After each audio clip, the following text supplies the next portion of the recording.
अगर हम इस पूरे आर्गुमेंट को उठाएं तो पहले डिस्कशन ये स्टेबिलिटी किसको कहते हैं। तो अगर मैं मुशरिकीन मक्का की तरफ जाऊँ, रसूल अकरम सल्लल्लाहु अलैहि वसल्लम दावत लेके उठें और वो उनके खिलाफ क्या प्रोपेगेंडा कर रहे हैं, ये जो है डिस्टेबलाइज कर रहे हैं सोसाइटी को।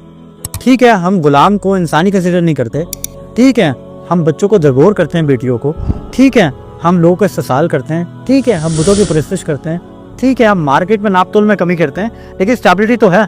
मूसा अलैहिस्सलाम, फिरौन ने क्या किया था, देखें हमारे खुदार हमारे स्टेबिलिटी के खिलाफ। तो ये आर्गूमेंट तो हर जगह आपको मिलेगा कि जहाँ एक जालिम जाबे बैठा होता है और उसके खिलाफ कोई भी गुफ्तगू होती है तो उसका पहला कार्ड ये होता है ये स्टेबिलिटी को ख़राब करें। हाफिजुल असद ने हमा में एक शहर में 40,000 बंदे शहीद किए, मिनिमम फिगर है। इसको हमारे यहाँ कहा जा रहा है स्टेबिलिटी थी। ठीक, कौन सी स्टेबिलिटी है?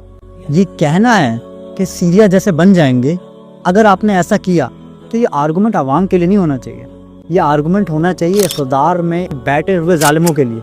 जालिमों को कहना चाहिए कि जब आवाम तुमसे मुतालबा करे कि इक़्तिदार छोड़ दो तो तुम्हें क्या करना चाहिए, इक़्तिदार छोड़ देना चाहिए, वरना क्या होता है, डिस्टेबलाइज हो जाता है इलाका। मूसी की गवर्नमेंट ख़त्म की और लोगों का कत्लेआम किया और वहाँ जो मुफ्ती था, ग्रैंड मुफ्ती था अली गुमा गालिबन उसका नाम था, वो डिस्कशन ये कर रहा था कि जो लोग मुजाहरा कर रहे हैं सीसीए के खिलाफ, ये डिस्टेबलाइजेशन। और मज़े की बात, अली गुमा जब अरब स्प्रिंग आया था और लोग मुबारक के खिलाफ मुजाहरे कर रहे थे तो वो मुजाहिरीन को क्या कह रहा था कि तुम हुकूमत के इक़्तिदार के खिलाफ बात भी कर रहे हो तो डिस्टेबलाइजेशन है।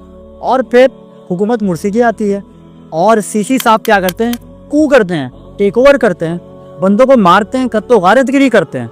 अली गुमा साहब क्या कर रहे थे, वो कहते हैं कि सबसे अफजल जिहाद क्या है, कलमा हक बुलंद करना। तो ये आर्गूमेंट क्या है, जब आपने एक जालिम को सपोर्ट करनी है तो आप मुजाहिरीन को क्या कहते हैं, रसूल अकरम साहब ने हुक्मरान की अताअत को हुक्म दिया। सही है, यहाँ पे डिस्कस होता है हुक्मरान दुरुस्त गलत है, कब अताअत करनी कब अताअत नहीं करनी। आप ब्लैंकेट कहते हो रसूल की हदीस से अताअत करनी है और जो अताअत नहीं करेगा वो खारजी है। जब इनको फतवा देना हो VPN हराम है तो फतवा आ जाता है VPN हराम है। जब डिस्कशन हो तो डॉलर को कंट्रोल करना जायज़ नहीं है तो डिस्कशन आ जाती है। और जब बात होती है हुक्मरान जो कह रहा है उस पर आप कुछ करें तो उसको छोड़ देते हैं। तो हमें बहुत महतात रहने की ज़रूरत है। ये स्टेबिलिटी की बात नहीं है, ये एस्टैब्लिशमेंट और स्टेटस को की एक्सटेंड करने की बात।